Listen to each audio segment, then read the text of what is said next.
पिछले एपिसोड में आपने देखा होगा कैसे एस के जब अपने इन्फिनिट की मदद से एग्रॉन को डिफीट कर देता है। फिर जैसे ही एग्रॉन हार एस मौके का फ़ायदा उठाते हुए एग्रॉन के ऊपर पोकेबॉल थ्रो कर देता है। फिर एस पोकेमॉन को एग्रॉन को कैच कर लेता है और ओल्डमैन के पास। इसके बाद ओल्डमैन तभी वो एस से पोकेबॉल ले लेते हैं और ऐसे कहते हैं कि एस आगे एक बहुत ही खतरनाक पोकेमॉन आने वाला है जिसे तुम नहीं हरा सकते। इसके बाद जॉन तभी बोलते हैं हाँ एस डैड की बात सही है, आगे एक बहुत ही खतरनाक पोकेमॉन आने वाला है।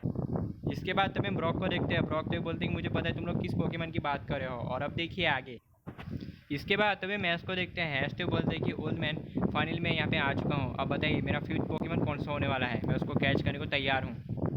इसके बाद तभी हम ओल्ड मैन को देखते हैं। ओल्ड मैन तुम्हें बोलते हैं एस मैं तुम्हें बताता हूँ कि मैं तुम्हें है ना किस पोकेमॉन से लड़ना है। इसके बाद ओल्ड मैन जैसे उस पोकेमॉन का नाम लेने वाले होते हैं तभी बीच में जॉन बोल पड़ता है, डैड अगर आपको एतराज़ ना हो तो मैं एक बात कहूँ। तभी ओल्ड मैन बोलते हैं हाँ बोलो जॉन। तभी एस बोलता है कि एस तुम्हारा जो फिफ्थ पोकेमॉन होने वाला है वो बहुत ही स्ट्रॉन्ग होने वाला है, क्योंकि उस पोकेमॉन का नाम है ड्रैगनाइट और वो रहा तुम्हारे पीछे, वो देखो। इसके बाद एस तो पीछे मुड़ के देखता है तो वो देख के बोलता है कि कहाँ है ड्रैगनाइट। फिर एस तो पीछे देखने लगता है।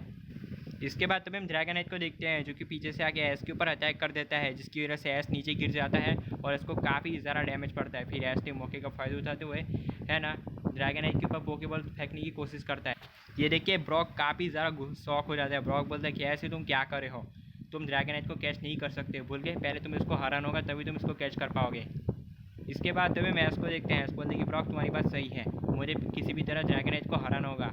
इसके लिए बाद तभी मैच को देखते हैं। एस तभी इन्फर्म को वापस बुला लेते हैं और कहते हैं इन्फर्म वापस आओ। इस शाइनी ड्रैगनाइट से लड़ने के लिए मैं अपने बेस्ट पोकेमॉन को भेजूंगा और देखना बहुत जल्द मेरा ये पोकेमॉन इस शाइनी ड्रैगनाइट को हरा देगा और मैं इसको मौके का फ़ायदा उठाते हुए इस शाइनी ड्रैगनाइट को कैच कर लूँगा। अब मेरा जो थर्ड पोकेमॉन आ रहा है वो सबसे ज़्यादा स्ट्रॉन्ग है, मुझे तुम पे पूरा विश्वास है, जाओ इन्फर्नेम। एस अपनी पोकेबॉल फेंकता है और एस जैसे अपनी पोकेबॉल फेंकता है पोकेबॉल के अंदर से बाहर आता है सेप्टाइल।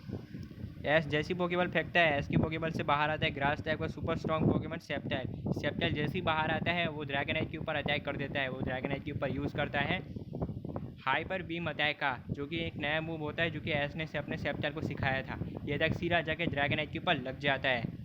जिसके बाद तभी हम शाइनी ड्रैगनाइट को देखते हैं जिसे इस अटैक से काफ़ी ज़्यादा डैमेज पड़ता है। फिर इसके बाद शाइनी ड्रैगनाइट यूज़ करता है हरिकेन अटैक का। ये अटैक तेज़ी से सेप्टाइल की तरफ बढ़ रहा होता है, लेकिन अचानक सेप्टाइल अपनी पूरी पावर का यूज़ करके हरिकेन को डिस्ट्रॉय कर देता है।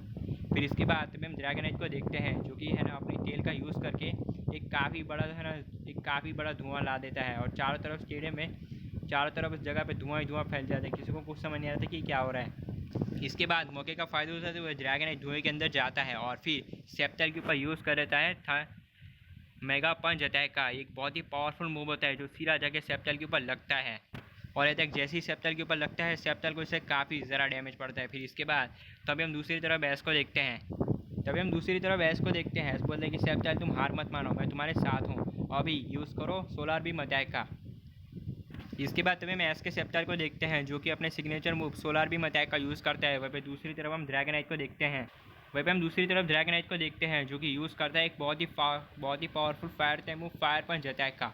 दोनों ही पोकेमॉन्स के अटैक्स आपस में टकराते हैं। ये अटैक है ना फायर पंच सीधा जाके सेप्टाइल के ऊपर लगने वाला होता है, लेकिन सेप्टाइल ने सोलार बीम यूज़ कर रखी थी जिसकी वजह से ये अटैक ड्रैगनाइट के ऊपर लग जाता है, जिससे ड्रैगनाइट का अटैक मिस हो जाता है और इस अटैक से ड्रैगनाइट को काफ़ी ज़्यादा हैवी डैमेज पड़ता है। फिर इसके बाद जैसे ड्रैगनाइट कमज़ोर हो जाता है मौके का फ़ायदा होता है सेप्टाइल उसके पास जाता है और उसके ऊपर यूज़ कर देता है लीफ ब्लेड अटैक का, जो कि ड्रैगनाइट को काफ़ी ज़्यादा डैमेज कर देता है।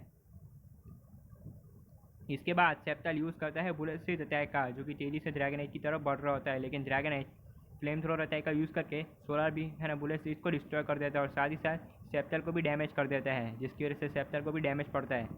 इसके बाद तभी ब्रॉक को देखते हैं। ब्रॉक तभी ऐसे बोलता है तुम्हें ज़रा सोच समझ के करना होगा, ड्रैगनाइट बहुत ही स्ट्रॉन्ग पोकेमॉन है, वो इतनी आसानी से हार नहीं मानने वाला, तुम्हें कोई दूसरा ऑप्शन सोचना होगा इसे हराने का। ये अब तक का सबसे पावरफुल पोकेमॉन है, मुझे नहीं लगता है कि इतनी आसानी से हारने वाला है कि नहीं, लेकिन मुझे इतना पता है कि तुम इस ड्रैगनाइट को ज़रूर हराओगे, आई एम प्रीटी श्योर। इसके बाद एस को कुछ समझ नहीं आता कि शाइनी ड्रैगनाइट को कैसे हराए। फिर एस मौके का फ़ायदा उठाते हुए सेप्टाइल से बोलता है, सेप्टाइल तुम्हें अपनी पूरी फुल पावर का यूज़ करके ड्रैगनाइट को हराना होगा। अगर तुमने ड्रैगनाइट को हरा दिया तो हम अपना 5th यानी कि शाइनी पोकेमॉन कैच कर लेंगे। तुम्हें मेरी मदद करनी होगी। इसके बाद तुम्हें ब्रॉक को देखते हैं। ब्रॉक बोलता है कि देखो जॉन, एस कैसे मेहनत कर रहा है, वो पक्का शाइनी ड्रैगनाइट को कैच कर लेगा। तभी जॉन बोलते हैं वो तो वक्त ही बताएगा कि एस कैच कर पाता है या फिर नहीं।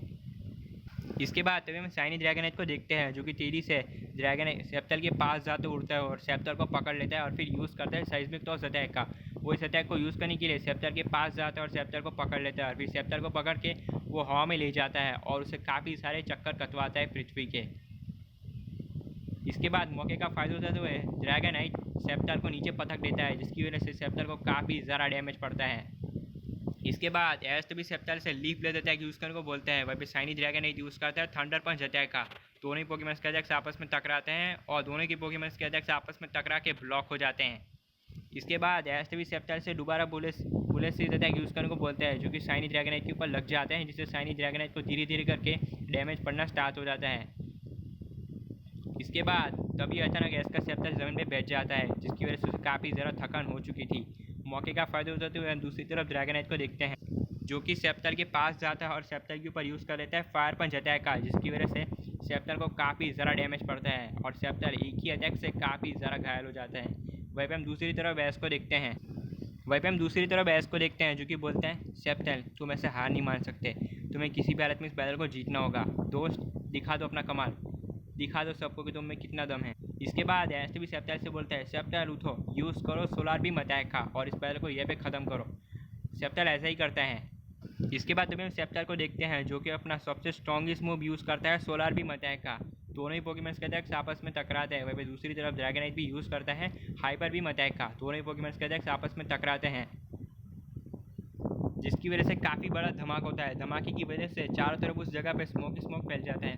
वेल स्मोक की वजह से किसी को कुछ दिखाई नहीं दे रहा था कि क्या होता है। इसके बाद धीरे धीरे करके वहाँ से स्मोक हटना साफ होता है। जैसे ही स्मोक साफ हटना होता है, इसके बाद जैसे ही स्मोक साफ होता है, हम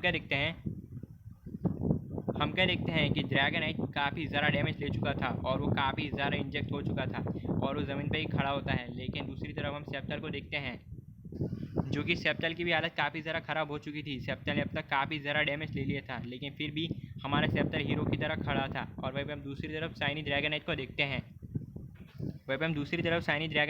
हैं, जो कि ज़मीन पे गिर जाता है और जैसे वो ज़मीन पे गिरता है वो काफ़ी ज़्यादा इंजेक्ट हो चुका था। ड्रैगनाइट में और हिम्मत नहीं बची थी सेप्टल से लड़ने की। वहीं पे हम दूसरी तरफ एस को देखते हैं। एस बोलते कि इसे क्या हो गया, अभी तो थोड़ी देर पहले कितना मस्त लड़ रहा था, अब अचानक इसे क्या हो गया। इसके बाद तभी हम ब्रॉक को देखते हैं। ब्रॉक तभी ऐसे बोलते हैं, एस लगता है शाइनी ड्रैगनाइट हार चुका है, यही से मौका है, उसको कैच कर लो। इसके बाद तभी हम एस को देखते हैं। एस तभी अपने जेब से पोकेबॉल निकालता है और बोलता है कि अब फाइनली टाइम आ चुका है। एस तभी अपनी 5th पोकेबॉल निकालता है, जो कि ओल्ड मैन उसको दी थी। फिर एस उसका मौके का फ़ायदा उठाते हुए उस पोकेबॉल को ड्रैगनाइट पे फेंक देता है। पोकेबॉल सीधा जाके ड्रैगनाइट के माथे पे लगती है, जिसकी वजह से ड्रैगनाइट पोकेबॉल के अंदर चला जाता है। इसके बाद तभी हम एस को देखते हैं। एस बोलता है कि यस फाइनली मैंने अपना 5th शाइनी पोकेमॉन कैच कर लिया है, जो कि है शाइनी ड्रैगनाइट, और मेरे पास से काफ़ी स्ट्रॉन्ग पोकेमॉन आ चुका है। फिर एस तभी शाइनी पोकेबॉल को लेके ओल्ड मैन के पास जाता है और तभी वो इस पोकेमॉन को ओल्ड मैन को दे देता है।